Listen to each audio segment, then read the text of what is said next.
Assalamualaikum warahmatullahi wabarakatuh. Salam sejahtera, salam sehat untuk kita semua.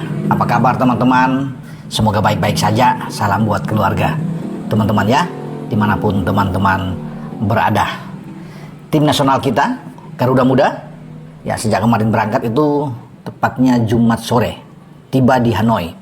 Ya, setelah tiba di Hanoi, rombongan itu langsung meneruskan perjalanan menuju ke salah satu provinsi ya, di Puto sana, karena kita akan bertanding di Stadion Fitri.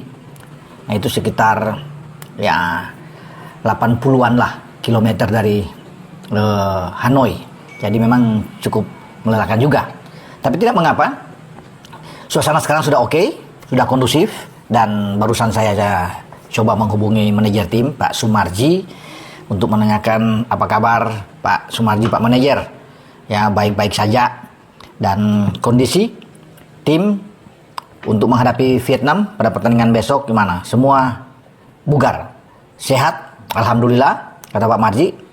Dan sekarang ya Pratama Arhan dan kawan-kawan sedang fokus untuk melakoni laga krusial, laga yang sangat penting melawan tim kuat, karena ini tim senior kan, untuk Vietnam menghadapi tim kita yang masih muda-muda.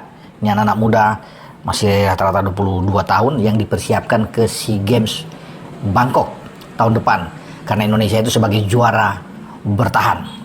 Jadi nggak mengapa ya, tidak perlu takut, jangan gentar, karena ini tim muda, kita berhadapan dengan tim senior. Nah, tim senior Vietnam ini di dalamnya tuh ada Nguyen Quang Hai, Nguyen Tien Linh, kemudian ada Nguyen Van Tong, ya bagus, kuat, Van Kang tuh di gelandang mereka.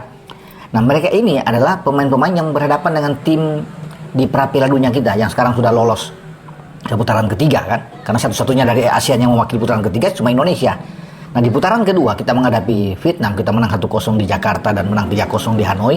Nah, itu rata-rata semua ada sekarang ya, udah hampir 80% ya, atau akan mendekati 90% tuh mereka masih berada dengan tim Vietnam saat ini untuk menghadapi pemain-pemain muda kita.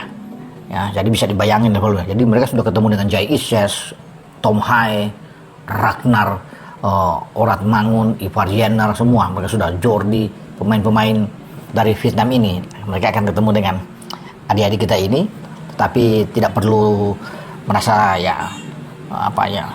takut menghadapi dengan Vietnam, biasa aja ya. Kita bermain, enjoy, nikmati aja, jangan tegang menghadapi dengan Vietnam. Dan itu menjadi harapan bagi Pak Manajer. Pak Sumarji juga udah bilang, sudah memberikan motivasi kepada pemain-pemain, sudah coba move on, lupakan hasil 3-3 draw di Manahan Solo melawan Laos, tapi sekarang fokus konsentrasi itu ada di Vietnam.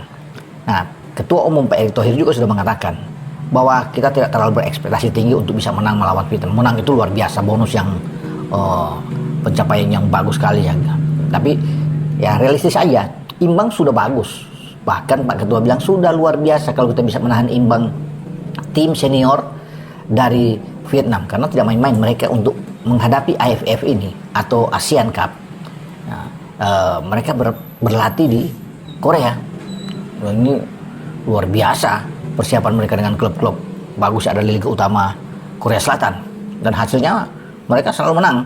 Jadi makanya mereka diunggulkan dalam pertandingan ini. Tapi walaupun mereka diunggulkan lawan kita, kita tetap bermain dengan mereka. Sekalian saya bilang tadi kan, jangan gentar, nyali harus kuat. Mental kita itu yang terus digaungkan oleh STY, oleh Pak Sumarji untuk anak-anak kita, harus bermain dengan baik untuk melawan Vietnam. Ya, walaupun tanpa Marcelino Ferdinand yang kemarin mendapatkan 2 kali kartu kuning, langsung kartu merah, yang istirahat, tidak boleh bermain melawan Vietnam, nanti tersedia melawan Filipina pada tanggal 21 Desember yang akan datang. Tapi Lino ikut bersama dengan tim, dia tetap dibawa oleh STY. Ya, perlunya untuk Lino, karena biar bisa terus berdampingan dengan skuad yang ada, dia bisa memberikan motivasi buat rekan-rekannya bertanding melawan Vietnam. Dan Lino akan duduk di tribun ya untuk menyaksikan perjuangan dari Asnawi Bangku Alam dan kawan-kawan dalam pertandingan melawan Vietnam ini. Nah, pemain-pemain yang sudah disiapkan oleh STY itu terutama siapa yang menggantikan Lino, ini tetap masih menjadi rahasia. Tapi menurut saya Victor Detan lah yang pasti akan bermain untuk mengisi ketika Lino tidak ada. Skemanya pun ya walaupun SC tetap doyan dengan 3-4-3, tapi saya memikirkan melawan ini Vietnam. Ya tidak mudah, mereka sangat kuat. Nah, SC mungkin bisa memikirkan untuk bermain dengan lebih dalam, bermain bahkan dengan 5 pemain belakang, 5-4-1. Kalaupun satu striker, udah Rafael aja di depan. Ya nggak perlu lagi ada misalnya ada Hoki, ada Arkan Kakak, sudah satu aja. Ya, karena bagi kita kan kita mengincar adalah hasil seri. Nah, ketika juga saya tanya tadi ngobrol dengan Pak Sumarji, ya memang target kita adalah seri, Bung. Ya, itu yang kita akan bidik lawan Vietnam, karena semua tahu Vietnam ini kelasnya untuk saat ini dibandingkan dengan tim U22 kita kan mereka tim senior yang sudah matang. Jadi kami ingin mengincar ya imbang aja. Sebelum balik ke kandang kita bersiap melawan Filipina dan kita bisa menang melawan Filipina. Ya, kita bisa mendapatkan hasil yang bagus untuk lolos ke semifinal. Makanya saya pikir dengan formasi 5-4-1 itu bagus buat kita. Kuat di belakang. Memang kalau melihat dengan 3-4-3 ketika kita dalam transisi permainan dari menyerang ke bertahan itu akan terbentuklah menjadi 5 karena dua flank kita di kiri dan kanan itu akan turun membantu 3 back sejajar kita kan. Katakan kita bermain dengan Donitri, Kadek dan Ferrari.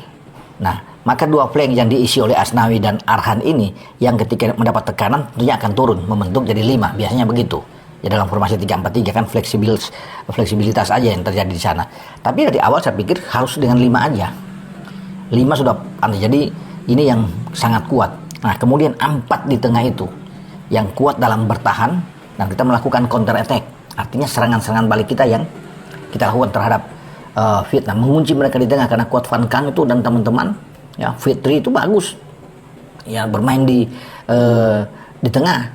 Jadi kalau kita di tengah itu katakan ya tidak ada pilihan lain, ada Arkan Fikri, ya apa boleh buat, ada Robi Darwis kalau mau dalam bertahan. Robi Darwis sangat kuat dibandingkan mungkin memainkan Sanadin Faris di sana, katakan di sana ada Sanadin Faris ya yang bisa diandalkan tuh Raihan Hanan ya. Tapi semua kan tergantung dari STY. Karena STY yang pasti akan menurunkan pemain-pemain bertanggung jawab. Tapi kalau kita ingin dengan pertahanan yang kuat, maka Arkan Fikri dan juga Robi Darwis ini baik di dalam mendukung 3 back tengah kita kan, Kadek, ada Ferrari dan dengan Doni dari sana. Ya, kemudian kita taruh di flank itu ya bisa aja Ronaldo Kuate mungkin ada sana dan Detan, Victor Detan bisa bermain. Jadi kita cukup satu striker aja ya untuk dengan Rafael yang untuk mengganggu di kotak penalti lawan. Nanti serangan-serangan balik kita akan dibangun tentunya dengan penyerang dari Arhan akan sangat membantu, Asnawi juga akan membantu dari sisi flank untuk naik, untuk crossing atau dengan Ronaldo Kuate dan Detan yang siap membantu Rafael di depan. Saya pikir ini satu hal yang sangat baik untuk dipikirkan oleh STY menghadapi Vietnam. Tapi kembali lagi saya bilang ya semua di STY karena kita juga tidak tahu ya apa yang akan diinginkan oleh STY. Bisa saja dengan komposisi pemain yang berbeda lagi yang tampilkan STY yang membuat kejutan, yang pemain A, B, C yang kita tidak harapkan masuk. Karena kan memang sulit ditebak. Tapi kalau kita bermain dengan cara ya seperti yang saya bilang tadi dengan komposisi seperti itu, ini akan jauh lebih bagus buat tim kita kalau ingin mencari hasil imbang melawan Vietnam. Apapun yang dilakukan oleh tim kita harus bisa mendukung.